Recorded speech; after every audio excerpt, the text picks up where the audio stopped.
Hello everyone, welcome to Education for All. So today in this video I will be teaching you models. आज इस video में हम करने वाले हैं मॉडल्स. जो लैंग्वेज होगा it will be bilingual, English plus Hindi.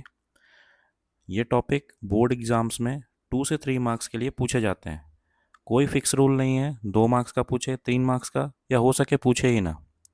या ये भी हो सकता है जैसे रिपोर्टेड स्पीच 4 to 5 पूछ देते हैं, ये भी पूछा जा सकता है.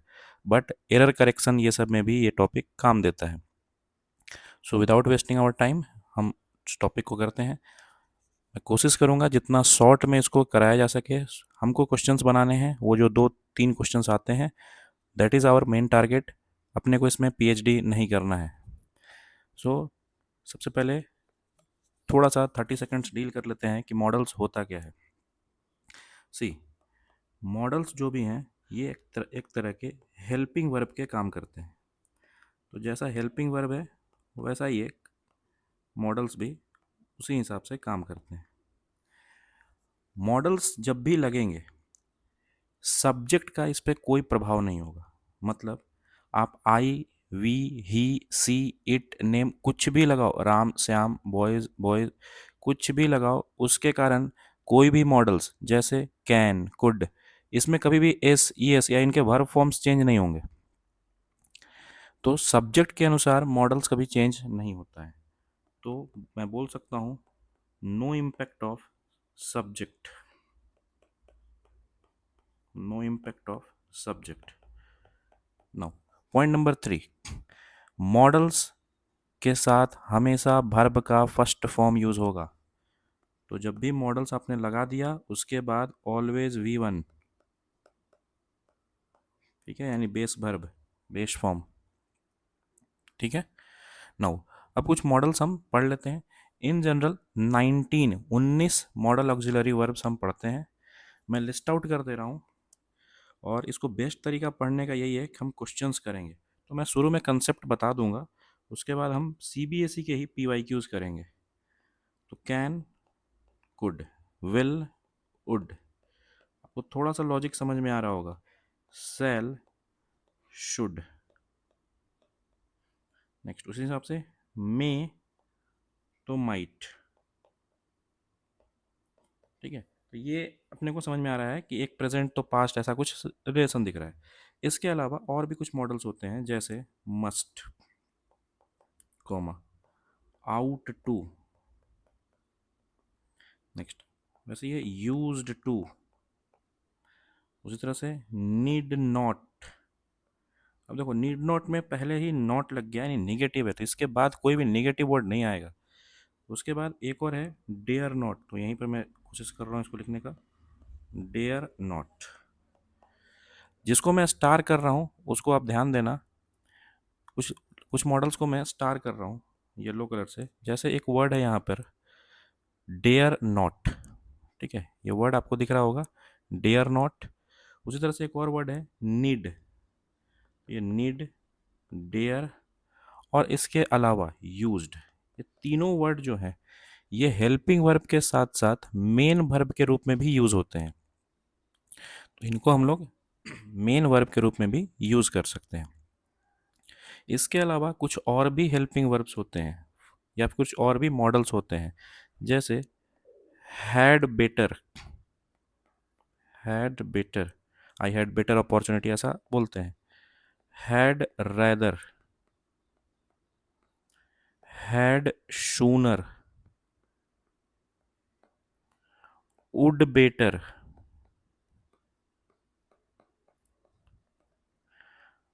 और दो और है सेम सेम लॉजिक पे, वुड रैदर और वुड शूनर.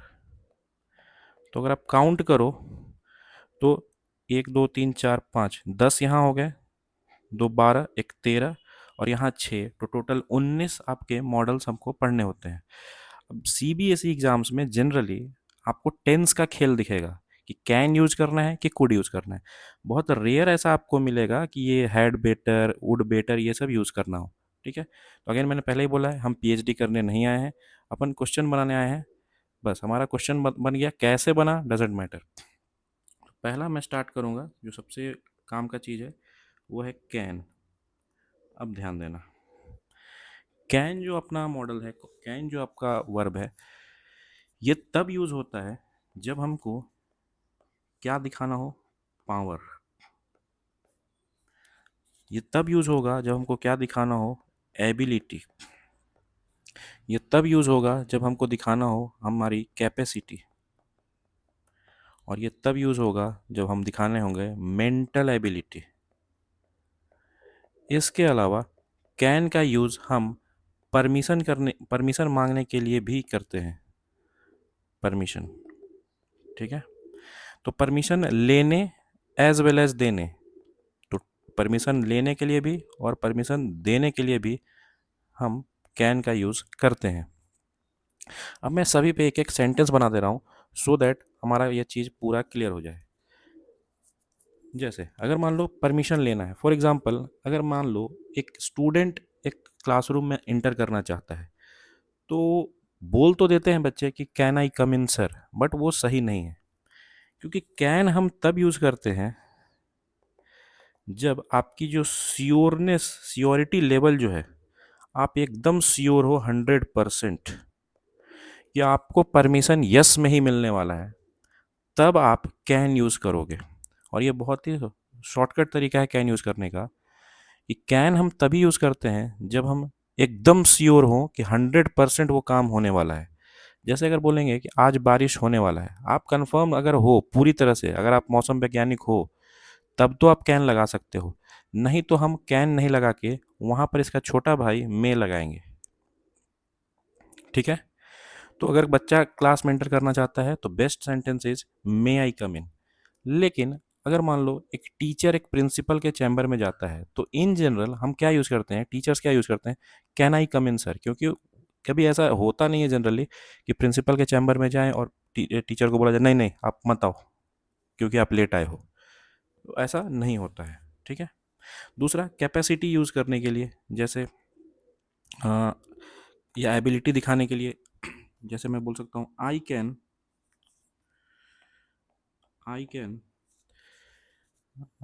क्या बोल सकते हैं, I can sing a song बोल सकता हूँ, I can sing a song. तो ये इसकी एबिलिटी दिखा रहा है कि ये गाना गा सकता है। वहीं परमिशन मांगने के लिए अगर मैं बोलूँ, तो मैं किसी से भी ऐसे ही परमिशन मांग सकता हूँ, can I use your mobile. तो अब ये जब कैन यूज़ कर दिया तो ये कन्फर्म है कि वो बंदा इसको मोबाइल देगा, ठीक है। कन्फर्मेशन थोड़ा सा ज़्यादा हो जाता है। हम कैन का यूज़ कभी कभी रिक्वेस्ट करने के लिए भी करते हैं, लेकिन वो रिक्वेस्ट तब होगा जब हम जिससे रिक्वेस्ट कर रहे हैं हम श्योर हैं कि वो बंदा हमारा अपना है और हमको वो दे सकता है, वो रिक्वेस्ट जो है उसका परमिशन दे सकता है। फॉर एग्जांपल सेम ऐसा ही सेंटेंस है कि यूज़ कर रहा हूँ, can I take your bike. बहुत ही फेमस सेंटेंस है, can I take your bike. तो ये सब कैसे है, फ्रेंडली रिक्वेस्ट है। क्लियर है सबको? सो ये आपका क्लियर हो गया होगा, आया बात समझ में। नेक्स्ट आगे बढ़ते हैं। कैन का ही पास्ट फॉर्म, अब सुन लेना ध्यान से, कैन का ही पास्ट फॉर्म होता है कुड। तो अगर ये सभी चीज़ें जो भी आपको मैंने बताया ऊपर का, अगर ये पास्ट में यूज़ करना हो तो हम कुड यूज़ करते हैं, हम कुड यूज़ करते हैं। क्लियर?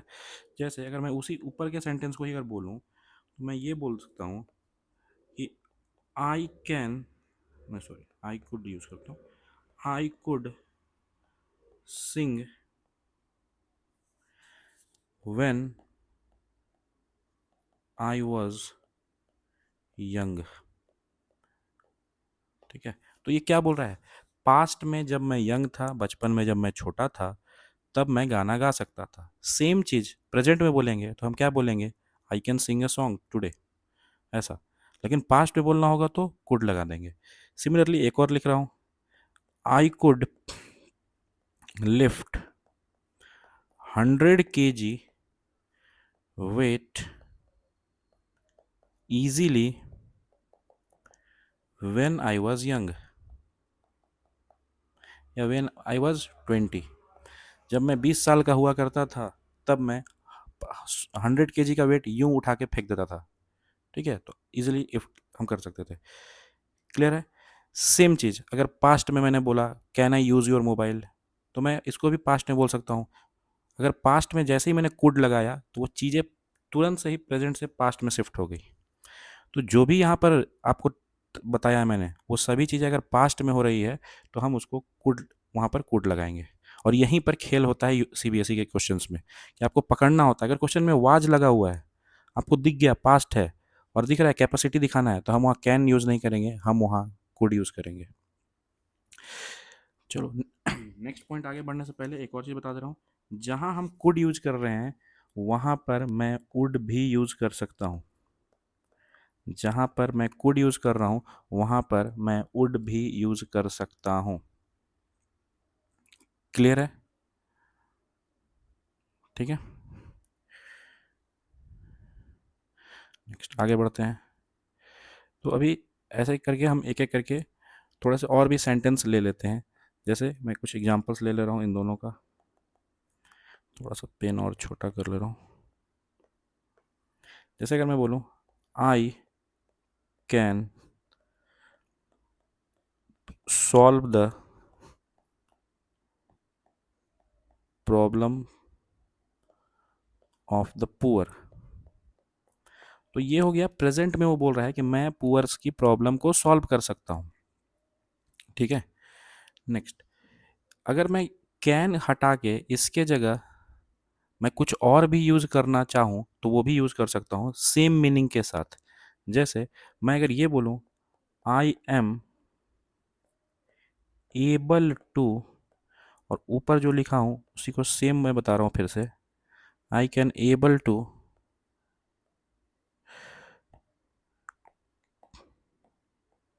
देखो दोनों का मीनिंग सेम है। I am able to solve the problems of poor. In fact इसको एक और तरीका से मैं लिख सकता हूं, आई एम कैपेबल ऑफ, और कैपेबल ऑफ जब लग गया तो सेम चीज फिर से रिपीट कर सकता हूं मैं। बस एक चीज अपने को ध्यान देना है कि अब मैं कैपेबल ऑफ सॉल्व नहीं लिखूंगा, आपको भी समझ में आ रहा होगा कि अब सॉल्व के जगह मेरे को थोड़ा सा एडिट करना होगा। मीनिंग अभी भी सेम है, I am capable of solving the problems of the poor. तीनों का मीनिंग सेम है। तो अगर आपको एग्जाम में कंफ्यूजन हो, ऑप्शंस ना दिया हो और फिर भी आपको लग रहा है कि कैन लगाएं कुड लगाएं, तो बेस्ट ऑप्शन है एबल टू और कैपेबल ऑफ के साथ आप आगे बढ़ जाइएगा। ठीक है, आया बात समझ में? चलिए नेक्स्ट आगे बढ़ते हैं। अब आते हैं मे का यूज। थर्ड है हमारा मे। नो, मे का यूज भी सेम। क्या क्या इसके लिए यूज होता है? परमिशन, आप लोग स्पीड बढ़ा सकते हो। मे का यूज परमिशन, पॉसिबिलिटी, कोई भी चीज़ की पॉसिबिलिटी दिखाने, लेकिन वो जो पॉसिबिलिटी का जो लेवल होगा वो लो होगा। अभी क्या होता है मैं थोड़ा सा लिख ले रहा हूँ, उसके बाद बता रहा हूँ। विश करने के लिए भी जैसे बोलते हैं ना, may you live long. Pray करने के लिए प्रेयर। और भी कर सकते हैं रिस्पेक्ट, नहीं, request with respect, request with respect. और फिर से जैसे वहाँ पर यूज़ किया था हमने रिक्वेस्ट, एक इनफॉर्मल रिक्वेस्ट के लिए भी मैं इसको यूज़ कर सकता हूँ। एग्जाम्पल देते हैं, जैसे मैंने बोला, एग्जाम्पल्स पे पहले आते हैं, उसके पहले ये समझ लेते हैं कि अगर कैन और मे में डिफरेंस देखा जाए तो कैन की श्योरिटी ज़्यादा होती है। अगर बोल सकता हूँ कैन, मान लो 80 से 90, 99% आप श्योर हो तब कैन यूज़ करोगे। और अगर 50 से भी नीचे हो आप श्योरिटी के मामले में, तो आप मे यूज़ करोगे। जैसे मैं अगर बोलूँ it may rain today, it may rain today, तो इसका मतलब ये होता है कि बारिश हो भी सकता, नहीं भी हो सकता। लेकिन अगर मैंने बोल दिया इट कैन रेन टुडे, तब पॉसिबिलिटी बहुत ज़्यादा हो गई कि नहीं आज तो बारिश होगा। इनफैक्ट इसके अलावा एक और वर्ड मैं इसके यहाँ आगे यूज़ कर सकता हूँ और वो आपको समझ में आ गया होगा, इट विल रेन टुडे। इसकी तो पॉसिबिलिटी और ज़्यादा बढ़ जाएगी। ठीक है।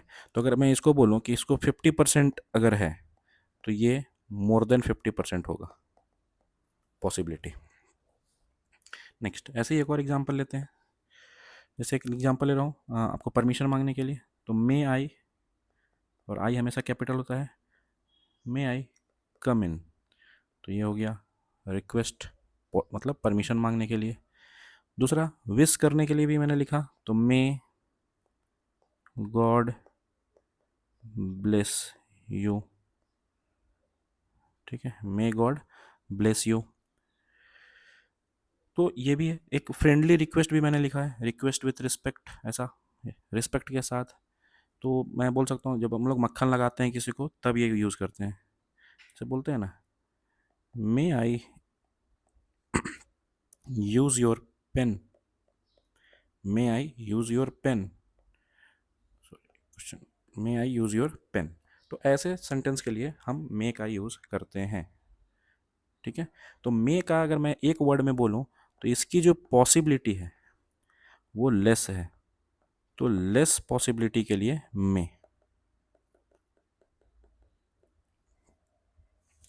नेक्स्ट, आगे बढ़ते हैं। जैसे मैंने बताया कैन का कुड, वैसे ही मे का माइट होता है, मे का माइट। एक ही कलर ले रहा हूँ इसको, स्टाइल। तो मे का माइट, माइट की भी सेम है, आपका क्या है, इसका भी लेस पॉसिबिलिटी, मे का भी लेस पॉसिबिलिटी और माइट का भी लेस पॉसिबिलिटी। अब अगर मान लो जैसे वहाँ पर प्रेजेंट में था, ये पास्ट में है, इसके अलावा माइट कुछ और भी चीज़ों में यूज़ होता है। जैसे जब भी सेंटेंस में आपको दिखे, सेंटेंस में कुछ वर्ड्स दिख जाए, जैसे एज इफ, सेंटेंस में अगर यूज आपको मिले एज दो, सेंटेंस में ये वर्ड मिले we wish, I wish, he wishes, ही है तो सी भी होगा, ही विशेज, या केवल एज मिले, तो इनके आगे माइट लगाने की पॉसिबिलिटी बढ़ जाती है, इनके आगे माइट लगाने की पॉसिबिलिटी बढ़ जाती है। एग्जाम्पल दे रहा हूँ, जैसे अगर बोलूँ, पहले तो एक नॉर्मल पॉसिबिलिटी वाला, दे माइट, और इसके बाद वर्ब कौन सा, वर्ब वन पहले ही बताया था, अराइव टुडे, तो यह हो सकता है, दे माइट अराइव हियर कर देना, दे माइट अराइव हियर, यानी वो आ भी सकते हैं नहीं भी आ सकते हैं। ठीक है, तो पॉसिबिलिटी आपको दिखा रहा है कि हो सकता है आएंगे या हो सकता है नहीं आएंगे। उसी तरह से it might rain today, it might rain today, same चीज़, मे और माइट सेम चीज़ है। ठीक है। नेक्स्ट, अब आते हैं विश वाला। अगर बोलूँ I wish you might, I wish you might become, या इसको थोड़ा सा अपने हिसाब से ऐसे बोल सकते हैं ना, बोलते हैं ना कि वो काश आप पहले आए हुए होते, तो I wish you might have come a little earlier, a little earlier. फिर और क्या था, और कोई विश कर सकते हैं कि गॉड ब्लेस हिम वाला, तो हम लोग किसी के नाम के आगे लगा दे रहे हैं कि Ram prayed that God might bless him. तो ऐसे सेंटेंस में हम माइट का यूज़ करते हैं। तो आई होप ये क्लियर होगा। नेक्स्ट, आगे बढ़ते हैं, थोड़ा सा एक्सेलरेटेड मोड में आगे बढ़ रहा हूँ। विल का यूज़, विल, मैंने बताया विल बहुत ज़्यादा श्योरिटी देता है, तो विल का यूज़ हम लोग स्ट्रॉन्ग डिटर्मिनेशन, याद रखना, स्ट्रॉन्ग डिटर्मिनेशन बोलते ही है ना, विल पावर, स्ट्रॉन्ग डिटर्मिनेशन में हम लोग इसका यूज़ करते हैं, स्ट्रॉन्ग डिटर्मिनेशन दिखाने के लिए, या हम वार्निंग देने के लिए भी यूज़ करते हैं। ठीक है, हम वार्निंग देने के लिए यूज़ करते हैं।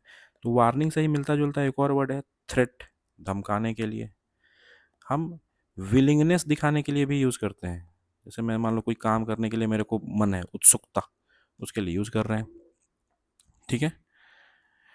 अगर समझ लो ध्यान से, एक होता है शैल, एक होता है विल। अगर कोई काम आपको करना है, जैसे मान लो मैं यूँ बोलूँगा कि I shall go to Delhi, I shall go to Delhi, तो आई के साथ शैल यूज होता है, पूरे इंडिया को पता है। लेकिन अगर मैं शैल की जगह विल लगा दिया कि I will go to Delhi, तो पहले वाले जो आई शैल लगाया था तब उसका मीनिंग क्या आता है कि मैं दिल्ली जाऊंगा। अभी भी थोड़ा सा वो है, मतलब जाऊंगा नहीं जाऊंगा वैसा। लेकिन अगर जैसे ही मैंने शैल की जगह विल लगाया, I will go to Delhi, confirm हो गया, कन्फर्म्ड, कि कुछ भी हो जाए अब तो मैं दिल्ली जाऊंगा ही जाऊंगा, कुछ भी हो जाए। तो ये चीज़ भी आप प्रयोग कर सकते हो कि अगर मान लो कोई चीज़ का स्ट्रॉन्ग डिटर्मिनेशन, स्ट्रॉन्ग कन्फर्मेशन दिखाना हो, तो आप सेल के जगह विल भी यूज कर सकते हैं। ठीक है। इसका एग्जाम्पल करते हैं एक एक। इसका एग्जाम्पल देखो, तो जो मैंने बोला वही लिख दे रहा हूँ। I will go to Delhi, मतलब दिल्ली जाऊंगा ही जाऊंगा, कुछ भी हो जाए। ठीक है। अब मान लो किसी को धमकाने या वार्निंग देने के लिए, तो वी विल बीट हिम, और भी बोल सकते हैं हम उसको बर्बाद कर देंगे, वी विल ruin हिम। एक और बहुत फेमस एग्जाम्पल है, ठीक है, स्ट्रॉन्ग डिटर्मिनेशन, जो आप लोग एसएसटी में पढ़ते हो। Swaraj is our birth right,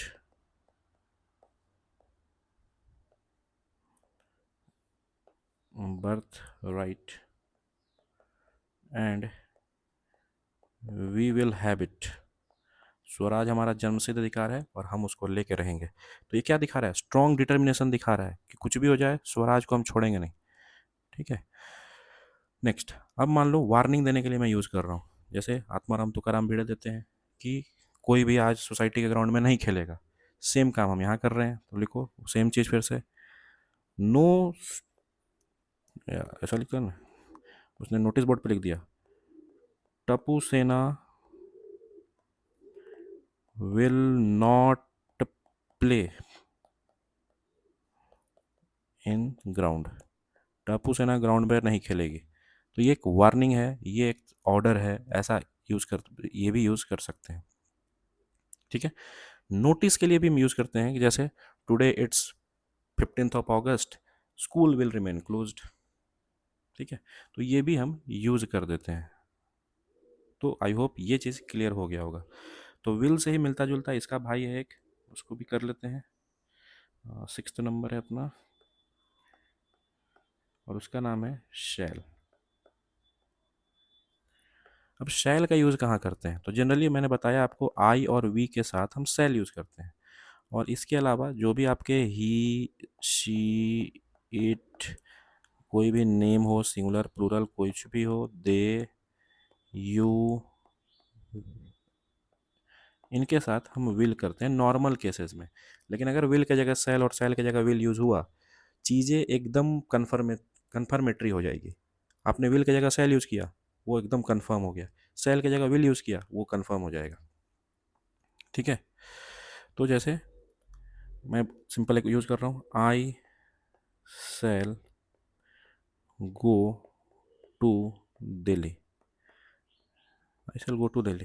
तो देखो ऊपर वाले सेंटेंस और नीचे वाले में, इसमें और इसमें इतना ही अंतर है। ऊपर वाला सेंटेंस क्या बोल रहा है? I will go to Delhi, और नीचे है आई शैल गो टू दिल्ली। मैं दिल्ली जाऊंगा, आई शैल गो टू दिल्ली। मैं दिल्ली अवश्य जाऊंगा, I will go to Delhi. तो मैं हिंदी में एक वर्ड यूज़ कर रहा हूँ, अवश्य। पता नहीं हिंदी सही है या कि नहीं, कौन सा स होता है, आई डोंट नो। तो अवश्य दिल्ली जाऊंगा, तो ये आई विल हो जाएगा। क्लियर है? नेक्स्ट, हम इसको थोड़ा सा इंट्रोगेटिव बनाते हैं, कोशिश करते हैं। शैल आई गो टू दिल्ली, हम ये भी कर सकते हैं कि क्या मेरे को दिल्ली जाना चाहिए, या क्या मैं दिल्ली जाऊंगा। ऐसा भी सेंस देने के लिए हम शैल का यूज़ करते हैं। हम कभी कभी भी किसी से पूछने के लिए कि क्या भाई तेरे को हेल्प चाहिए क्या, तो शैल आई हेल्प यू बोलते हैं ना। जैसे मान लो कभी स्टेशन पे, एयरपोर्ट पे गए, कोई मान लो ओल्ड सिटीजन है, तो हम लोग पूछते हैं क्या हम आपका बैग होल्ड कर लें, या किसी को रोड पार करवाते समय पूछते हैं कि क्या हम आपका हेल्प करें, तो वहाँ पर इंग्लिश में हम क्या यूज़ करेंगे, शैल आई हेल्प यू। ठीक है, तो ये सब के लिए हम शैल यूज़ करते हैं। बाकी विल और शैल का यूज़ ऑलमोस्ट सेम आपको मिलेगा। शैल से ही मिलता जुलता एक और वर्ड है शुड। शैल और उसका हो गया शुड। ठीक है, तो अब शुड का यूज़ थोड़ा सा डिफरेंट आपको मिलेगा देखने को, जैसे कुछ ड्यूटी, ऑब्लिगेशन, जैसे जो होता है ना, ये आपका काम है भैया, ऑब्लिगेशन कर्तव्य है, कुछ भी करो ये करना ही होगा। कभी कभी हम लोगों को एडवाइस देने के लिए भी करते हैं, और यहाँ से सबसे ज़्यादा क्वेश्चंस आते हैं सीबीएसई में, इंस्ट्रक्शंस। फिर और क्या यूज़ कर सकते हैं, हम इसका यूज़ कर सकते हैं प्रोबेबिलिटी दिखाने के लिए, प्रोबेबिलिटी। ठीक है, तो जैसे एग्जांपल आपको ले लेता हूँ। मान लो किसी को मैंने एग्जांपल दिया, एडवाइस दिया कि you should take 6 hours of sound sleep. मतलब मैं किसी को बोल रहा हूँ और आपको भी बोल रहा हूँ कि मिनिमम 6 hours का साउंड स्लिप, मतलब कांस्टेंट, ये नहीं 2 घंटे सोए, 2 घंटे फिर सोए, फिर 1 घंटा म्यूजिक, फिर 1 घंटा नहीं। साउंड स्लिप मतलब अगर 12 बजे सोए हैं तो 6 बजे उठेंगे, उसके बीच में अगल बगल अगर कुछ धमाका भी हो जाए तो भी उठना नहीं है। ठीक है, नेक्स्ट उसी तरह से एक और एग्जांपल लेते हैं हम कि ड्यूटी, ड्यूटी जैसे बच्चों को बोलते हैं you should have completed your homework. तुम्हें ये अपना होमवर्क कंप्लीट कर लेना चाहिए था। ठीक है, तो अगर कभी कभी हिंदी आप करोगे ना तो बहुत चीज़ें ईजी हो जाएगी। तो शुड का मतलब होता है हिंदी में चाहिए, जबकि कैन में ये सब का मतलब होता है सकना। मैं लिख ही दे रहा हूँ, कैन का मतलब हो जाता है सकना, मैं ये काम कर सकता हूँ, तुम ये काम कर सकते हो, कर सकती हो, ये है। ठीक है, शुड का यूज यहाँ पर है। दूसरा और भी एक एग्जांपल लेते हैं कि शुड का यूज और हम कहाँ कैसे कर सकते हैं। जैसे मैं बोल सकता हूँ राम, फेमस ही वर्ड है ये, Ram said that he should be punished. तो ये भी एक तरीका है कि राम ने बोला कि उसको पनिशमेंट मिलना चाहिए। अब ध्यान दो, ये मैंने रिपोर्टेड स्पीच का खेल किया यहाँ पे, इसलिए शुड के बाद पनिश्ड यूज किया है। ठीक है, तो रिपोर्टेड स्पीच में ये चीज़ चेंज होता है, अब मैं इसमें एंटर नहीं करूँगा। यहाँ भी देखो सेम है, यू शुड हैव के बाद मैंने कंप्लीटेड यूज़ किया है। ठीक है, तो ये आपको अगर कुछ आगे हेल्पिंग वर्ब मिला तो आप समझ जाना कि हो सकता है रिपोर्टेड स्पीच में हो सकता है वॉइस में आपका चेंज हो जाए। ठीक है, तो ये सब चीज़ें आप थोड़ा सा ध्यान देने का। नेक्स्ट, शुड का एक और भाई है जिसको हम लोग बोलते हैं उड। तो चलिए 2-3 और हैं, ख़त्म ही करते हैं इसको। शुड का एक और भाई उड। अब उड का क्या है, उड हमारा विल का पास्ट फॉर्म। तो मैं उसे उल्टा लिख देता हूँ थोड़ा, पास्ट फॉर्म ऑफ विल। तो विल का पास्ट फॉर्म होता है। यहाँ पर भी किसके लिए यूज़ करते हैं, फिर से वही पोलाइट रिक्वेस्ट। तो रिक्वेस्ट करने के लिए हम इसको भी यूज़ कर सकते हैं। नेक्स्ट, अब कुछ लोग बोलेंगे सर हर जगह तो रिक्वेस्ट आ ही रहा है। तो देखो ये ऑप्शंस हो सकते हैं एग्जाम्स में आपको 2-3 ऑप्शन सही मिलने को, तो अगर 4 में से एक चुनना है तो वहाँ पर लिखा रहता है क्वेश्चन के ऊपर चूज द मोस्ट अप्रोप्रिएट, सबसे सही कौन है। और वो उसके लिए कोई थ्योरी नहीं है, कोई रूल नहीं है, वो आपको जब तक आप यूज़ नहीं करोगे क्वेश्चंस आएंगे नहीं, तब तक हम क्लियर नहीं हो पाएंगे। तो मैं जब क्वेश्चंस कराऊंगा इसका तो वो चीज़ आपको वहाँ क्लियर होगा कि बेस्ट कौन सा ऑप्शन इसमें फिट आ रहा है। ठीक है, नेक्स्ट यहाँ पर भी जैसे हमने वहाँ यूज़ किया था विश के लिए, चॉइस के लिए भी यूज़ कर सकते हैं। कुछ चीज़ों को लाइक कर रहे हैं तो भी यूज़ कर सकते हैं। और मैंने आपको बताया था जहाँ जहाँ कुड यूज़ होता है वहाँ वहाँ वुड भी यूज़ हो सकता है। तो उसके भी रूल्स इसके फॉलो हो गए। थोड़ा एग्जांपल्स कर लेते हैं सीधा सीधा। जैसे रोहित सेड दैट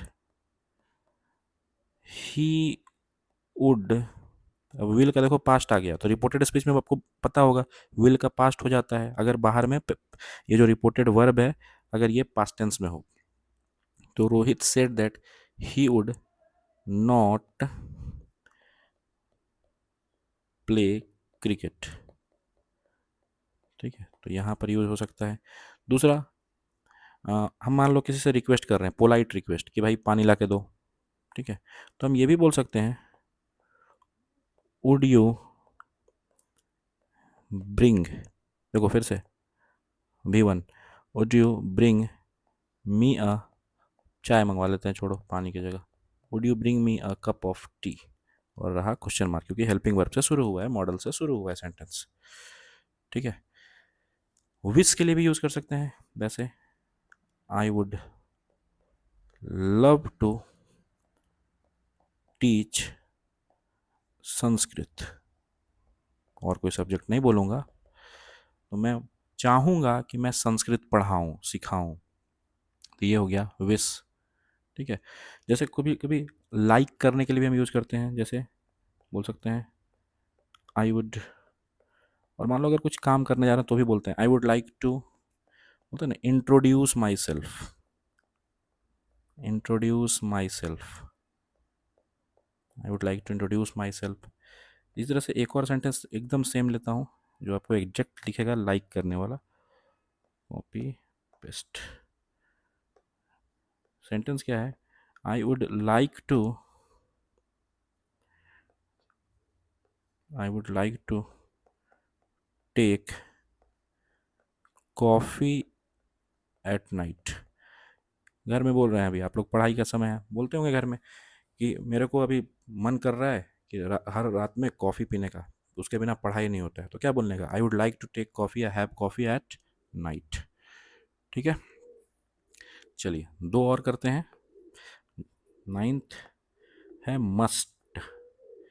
मस्ट में भी सेम, क्या काम है इसका, ऑर्डर देने के लिए भी यूज़ करते हैं, और कंपल्सन अगर हो, मजबूरी, मजबूरी का नाम गांधी जी, मजबूरी, ड्यूटी, तो भी हम मस्ट का यूज़ कर देते हैं। उसके अलावा प्रोबेबिलिटी तो होगा, लेकिन स्ट्रॉन्ग प्रोबेबिलिटी, स्ट्रॉन्ग प्रोबेबिलिटी, जैसे एग्जाम्पल बोलते हैं हमको कुछ भी हो जाए गरीबों का साथ छोड़ना नहीं है। ठीक है, हमको कुछ भी हो जाए गरीबों का साथ छोड़ना नहीं है, नेता लोग इसी बात पे रहता है, तो वो लोग क्या बोलते हैं, we must help the poor, हमको गरीबों का सहायता हमेशा करना चाहिए। अब यहाँ पर मान लो मैंने लगा देता can, we can help the poor, तो वो हमारी एबिलिटी दिखाता है कि हम गरीबों, मतलब उसका क्या होता है, हम गरीबों का हेल्प करना चाहिए। दोनों का मीनिंग हिंदी में सेम आएगा, लेकिन आप थोड़ा सा सेंस समझो। We can help the poor मतलब एक किसी इंसान को बोल रहा है कि यार मेरे पास पैसा है, मैं हेल्प कर देता हूँ, मैं हेल्प कर सकता हूँ। यहाँ मस्ट में क्या बोला, एक तरह से ड्यूटी बोला जा रहा है आपको कि आप इंसान, अगर आप भगवान ने आपको अमीर बनाया है और इस काबिल बनाया है, तो आप गरीबों का हेल्प हमको करना चाहिए। तो थोड़ा सा सेंस का ही बस इसमें खेल है। दूसरा, हम मान लो किसी का प्रिडिक्शन कर रहे हैं कि दे मस्ट बी टायर्ड, वो लोग थके हुए होंगे, हम कंफर्म है कि भैया इतना दौड़ने के बाद वो पक्का थका हुआ होगा।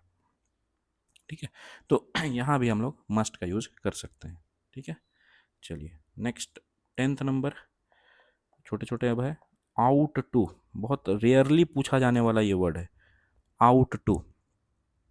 ठीक है, आउट टू, इसका यूज़ हम लोग मोरल ऑब्लिगेशन के लिए करते हैं। वो पहले जमाने में पढ़ाया जाता था ना आपको, मोरल वैल्यूज़ करके एक बुक होता था, मोरल ऑब्लिगेशन, जैसे ऑनेस्टी वाला पॉइंट्स, पूरा कहानी पढ़ा के एक कहानी देते थे और लास्ट में बोलते थे unity has strength, honesty is the best policy, तो वो मोरल वैल्यू जो ऐसा कुछ आएगा। तो दूसरा, हम कभी कभी इसको परफेक्ट टेंस में एक्शन का, परफेक्ट टेंस में अगर एक्शन बताना है तो भी यूज़ करते हैं। यार उस पर मैं एंटर नहीं करूँगा, मैं आपको सिंपल एक चीज़ बता रहा हूँ, बता तो रहा हूँ, पता नहीं फॉलो करते हैं कि नहीं, देखें, we ought to respect our parents, मतलब हमको अपने पेरेंट्स का रिस्पेक्ट करना चाहिए। अब बताओ, क्या मैं यहाँ पर मस्ट यूज कर सकता हूँ कि नहीं, एकदम कर सकता हूँ, we must respect our parents. बस ध्यान देना, आउट लगाएंगे तो टू लग जाएगा, मस्ट लगाएंगे तो टू हट जाएगा। क्या हम यहाँ पर शुड यूज कर सकते हैं कि नहीं, एकदम कर सकते हैं, we should respect our parents. अब मान लो लगा दिया किसी ने वी मे, तो मे का मतलब क्या हो गया, करो या मत करो, नहीं करोगे तो पिटोगे। ठीक है, हो गया। चलिए अब एक लास्ट ले लेते हैं हम लोग, यूज्ड टू, और उसके बाद सीधा क्वेश्चंस करेंगे। यूज्ड टू, तो यूज टू मतलब पास्ट के हैबिट्स, ये सब भी दिखाने का हम यूज़ करते हैं। तो हैबिट्स दिखाने के लिए, हैबिट दिखाने के लिए, वो भी पास्ट की, हम यूज टू का यूज़ करते हैं। ठीक है। नेक्स्ट, जैसे एग्जांपल अगर बोलता हूँ मैं कि मैं सुबह सुबह वहाँ जाया करता था, तो आई यूज्ड टू, देखो पहले ही पास्ट हो गया, आई यूज्ड टू तो पास्ट हो ही गया। आई यूज्ड टू गो, तो अब एक बार जब यूज लग गया तो उसके बाद वर्ब का first form, I used to go there, मैं वहाँ जाया करता था। ठीक है। हम ये भी बोल सकते हैं कि मैं पहले सुबह सुबह चाय लिया करता था, तो क्या बोल सकता हूँ, I used to take tea in the morning, मतलब बाय डिफ़ॉल्ट इसमें आपको यस्टरडे लगाने की ज़रूरत नहीं है, बिफोर लगाने का ऐसा कुछ ज़रूरत नहीं है। ठीक है। तो यहाँ पहले से ही फिक्स हो गया, जैसे ही मैंने यहाँ डी ई डी लगाया यूज टू, तो पता चल गया कि पहले आप मॉर्निंग में चाय लिया करते थे। ठीक है। हाँ, इसमें ऐसे वर्ड्स लगा सकते हो, I use to take tea in the morning when I was 13 14, ऐसा बोल सकते हो कि जब मैं 13 साल का होता था, हुआ करता था, तब मैं चाय लिया करता था। ऐसे आप इसको चेंज मॉडिफाई कर सकते हो। क्लियर है यूज टू। नेक्स्ट, उसी तरह से एक और वर्ड है, यहीं पर लिख दे रहा हूँ मैं, ज़्यादा स्पेस नहीं लूँगा। जैसे नीड नॉट, नीड नॉट हम किसी को रोकने के लिए करते हैं। रोकने का मतलब, जैसे मान लो अगर मैं बोल रहा हूँ किसी को, ए तुमको ये काम नहीं करना चाहिए, तो हम वहाँ क्या यूज़ करेंगे, वहाँ पर यूज़ करेंगे, इसका इंग्लिश क्या होगा, यू नीड नॉट, और इसके बाद पॉजिटिव वर्ड आएगा, डू दिस वर्क। फिर से निगेटिव मत लगा देना, क्योंकि पहले से ही निगेटिव लगा हुआ है। और क्या यूज़ कर सकते हैं, इंडिया नीड नॉट, एक प्लेयर का नाम ले लेते हैं किसी का भी, जैसे अजिंक्य रहाणे, इन टेस्ट्स एनी मोर, यानी अजिंक्य रहाणे की अब ज़रूरत नहीं है भारतीय टेस्ट टीम में। आप विराट कोहली, रोहित शर्मा भी बोल सकते हो, लेकिन उसके बाद वीडियो में निगेटिव कमेंट्स आएंगे। ठीक है। तो ऐसे हम को भी ज़रूरत दिखाने के लिए नीड नॉट का यूज़ करते हैं निगेटिव सेंस में। तो आई होप जितने भी आपके मॉडल्स, जो हमारे मेन मॉडल्स हैं, उसका यूज़ मैंने कर लिया। ठीक है। तो ये सब डेयर नॉट, किसी को धमकाने के लिए, कैसे ये काम किए, तो उसको निगेटिव में हम लोग यूज़ करने करते हैं, तो डेयर नॉट यूज़ करते हैं। चुनौती देने के लिए, किसी का हाउ डेयर यू टाइप का जो वर्ड होते हैं, उसी को निगेटिव में यूज़ करने के लिए डेयर नॉट यूज़ करते हैं। तो लगभग मैंने आपको सब कुछ सिखा दिया। अब ध्यान से कुछ चीज़ें नोट करना। अगर सेंटेंस के एग्जाम्पल्स में, ऑप्शंस में मे और कैन दोनों हो, तो ऐसी पॉसिबिलिटी बनती है कि दोनों ही आंसर नहीं होंगे। क्यों? सेंटेंस में कभी बहुत ज़्यादा क्लियरिटी अगर नहीं हो कि 100% श्योर है या 50%, तो मे भी सही हो सकता है, और आप ये मान लो अगर कि श्योरिटी ज़्यादा है तो कैन भी सही हो सकता है। तो दोनों ही अगर ऑप्शन में है, तो आप देखना कि तीसरा और चौथा ऑप्शन कौन सा है, क्योंकि उसके बनने की चांसेस ज़्यादा हो जाएंगे, क्योंकि मे और कैन दोनों जगह लग जाता है। उसी तरह से थोड़ा बहुत शुड और मस्ट का है। तो ऐसे करके भी आप, क्योंकि मीनिंग सबका सेम ही आता है, तो अब हम लोग इस पर क्वेश्चंस करेंगे तो ये चीज़ें और आपको क्लियर होते जाएगा। ठीक है। चलिए, नेक्स्ट पार्ट हम लोग क्वेश्चंस करेंगे, तो वो अगले वीडियो में तुरंत आएगा। Thank you.